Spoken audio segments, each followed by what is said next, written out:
এই যে তুমি মাসে মাসে আমাকে এত টাকা দিবা, এটা নাজিমের কাছে জমা থাকে, উঠে থেকে সবার বাজার হয়, ডিসির বাজার হয়, ওই ডিসি অফিসে সবার বাজার হয়, ডিসি বলে যে আমাকে দেন একটা 50,000 টাকা দেন, 1 লাখ টাকা দেন, উঠে থেকে দিয়ে দেয়, কোনো হিসাব নাই কলে এটা, বুঝছাও? এই উন্মুক্ত চাঁদাবাজি চলে, ডিসি গুলো করে। প্রশাসনের সব জেলা পর্যায়ের কর্মকর্তারাই চাঁদাবাজির পয়সায় বাজারঘাট করে। আপনাদের সবার শরীরে হারামের পয়সা, ঘুষ, দুর্নীতি, চর্বি জমে গেছে।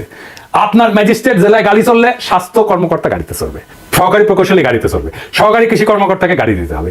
এবং এই সাম্যস্থাপনী সংস্কারের প্রথম ধাপ। তাই স্বাধীনতার পর থেকে চলে আসা এইসব প্রথাকে সংস্কার কইরা পররাষ্ট্র মন্ত্রণালয়কে একটা প্রভাবমুক্ত, দক্ষ, যোগ্য এবং বিশ্বমানের পররাষ্ট্র সার্ভিস গঠন করার জন্য অবিলম্বে একটা পররাষ্ট্র মন্ত্রণালয় সংস্কার কমিশন গঠন করেন। এই কমিশন মন্ত্রণালয়ের পদায়ন নীতিমালা, পদোন্নতি নীতিমালা, বেতন কাঠামো, সুযোগ সুবিধা, কর্মদক্ষতা, পর্যবেক্ষণের মডেল ঠিক করে সুপারিশ জানাবে। সরকার সেই সুপারিশের আলোকে কাজ করবে। প্রশাসন ক্যাডারের ওই বিজ্ঞ অর্থনীতিবিদদের দিয়ে কাজ করলে ছাত্র জনতার বিপ্লবের চেতনার সাথে তারা বেইমানি করবে। যেমনটা সচিবালয়ে আগুন লাগায় তারা করছে, অত্যন্ত সুকৌশলে তারা হাসিনার স্বপ্নটি পুরাই দিয়া বিচার প্রক্রিয়াকে বাধাগ্রস্ত করছে। এদের কঠিন শাস্তি হওয়া দরকার। আমরা চাই ছাত্র জনতা জুলাই আন্দোলনের পর আমাদের যে সংস্কারের সুযোগ তৈরি করে দিচ্ছেন তা কাজে লাগাইতে।